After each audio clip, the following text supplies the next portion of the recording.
Emma here from Cocktail Card. I've just popped in today to show you how to make these super cute little Easter boxes. I'm making them for my daughter to take some little Easter eggs into school for her teachers.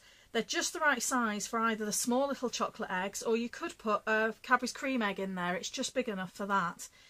So I've done it using the Gingham Garden Designer Series paper, because I think there's some beautiful colours in there for spring and Easter, some real sort of daffodils and crocusy type colours, just right for spring and Easter.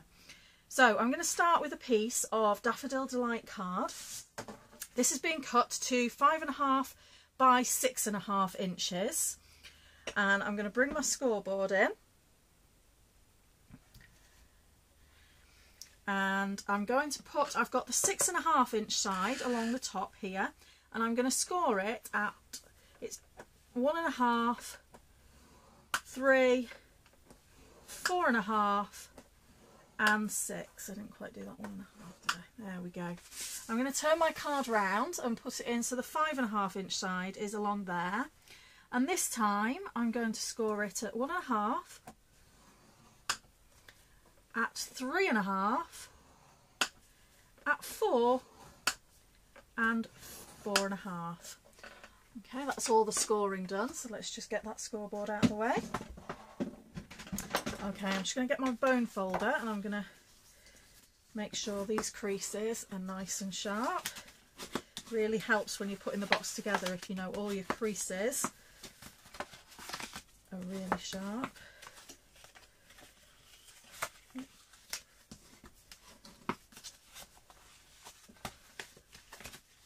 just going to fold that into a...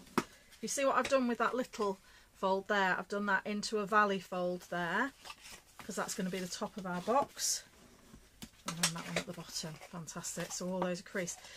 Now I don't know how well you're going to be able to see the creases on here, but you've got little squares along the bottom here, and I'm just going to take my paper snips and cut along the score line up to the first score line running the other way, because this is going to be the bottom of the box. So this is the flaps that we're going to be folding over. When you get to the end, there's a little rectangle shape there that's left over, and I'm just going to take that completely out. Oh, just got a little bit left there.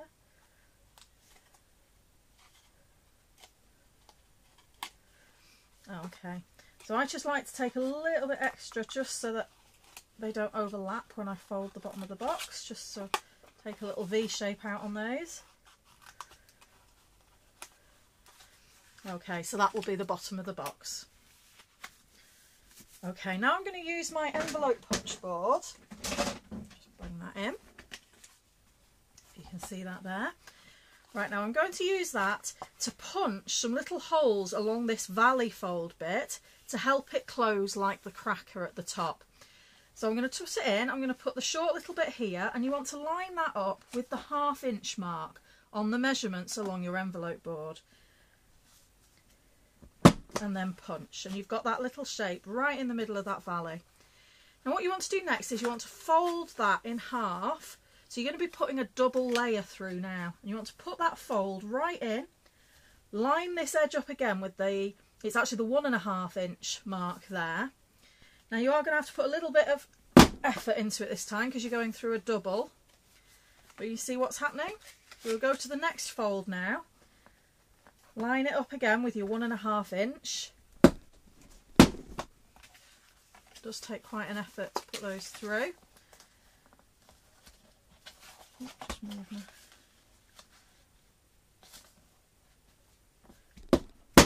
That's it.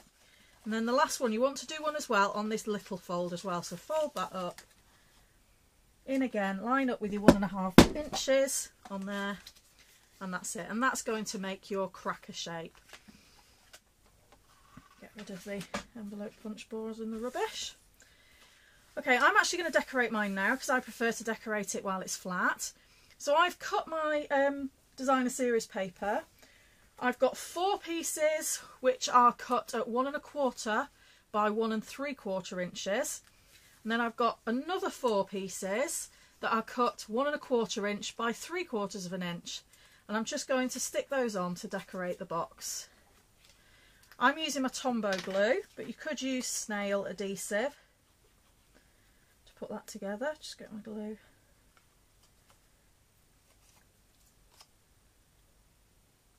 Glue running. Come on.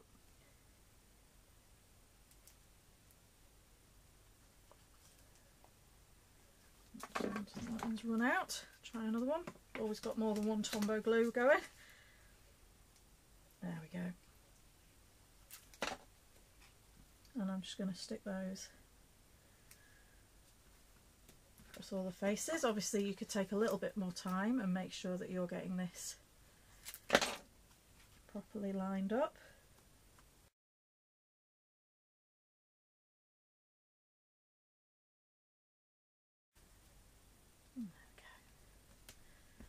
Okay, so they're all on.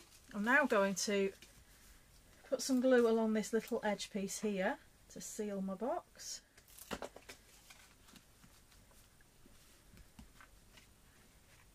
And there we go, you can see it coming together a bit now.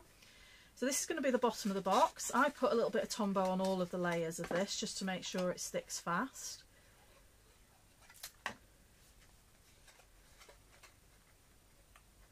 And this is where just cutting those little V shapes out when you cut your bottom just helps out a little bit, because it makes sure you've not got big overhanging bits. There we go, just shape it, make sure it's actually square. And get my bone folder and just tap in there, make sure it's all stuck down. And there you go, that's the basics of your box done.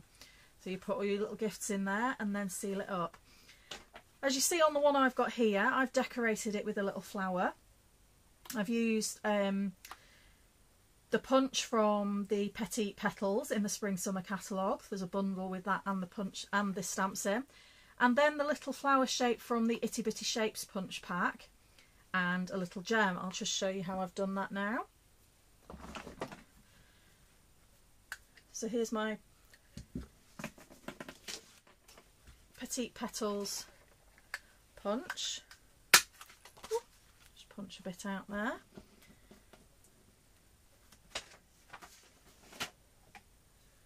And then find a little scrap of the Daffodil Delight. And I'll just punch that out. There we go. Okay. I've used my little foam board here, and then I've used my embossing tool. Just move all this out of the way. I hope you can see I've just very gently teased it round with the embossing tool in the middle, just to bring those petals up and give it a bit of shape. And then I've taken my embossing tool and just curled the edge of the petals round that embossing tool.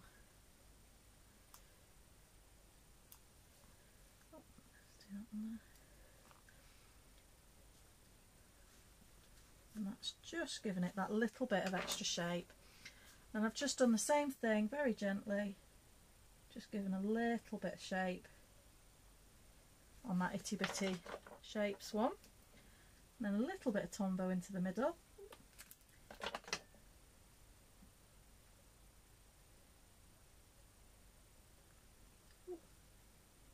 Sticky fingers.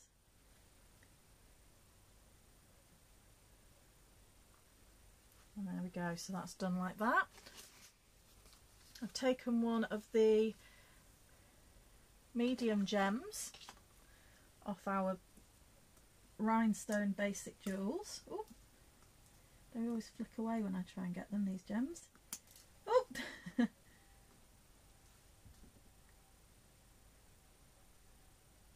put a little gem into the middle there. And there's your flower completed. All I need to do now is decide which one I want as my front. I think I'm going to have that as the front. A little bit of glue on the back of the flower, and on it goes. All you need then to finish it off is I've used a little bit of, can't see where my packet's gone, I've hidden it somewhere. There we go. The linen thread, which is available in the annual catalogue. Just get my paper snips and cut a piece of that off. And I've just used that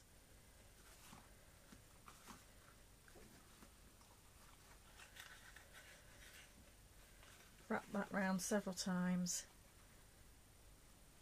and tied it at the front. Obviously you could use ribbon or whatever you wanted to tie around there. I just thought the linen thread looked quite nice and spring-like. So just chop the ends off there. And there you go, there's your fabulous Easter box ready to put all your chocolate goodies in. Thanks for watching. As usual, all my details will be down at the bottom of the screen now. So if you want to get in touch, if you've got any questions or any comments, then please nip along to my blog or my Facebook page, and you can place orders on my shop, my blog, which is on the blog post down below. Okay, thanks for watching. Happy crafting. See you soon.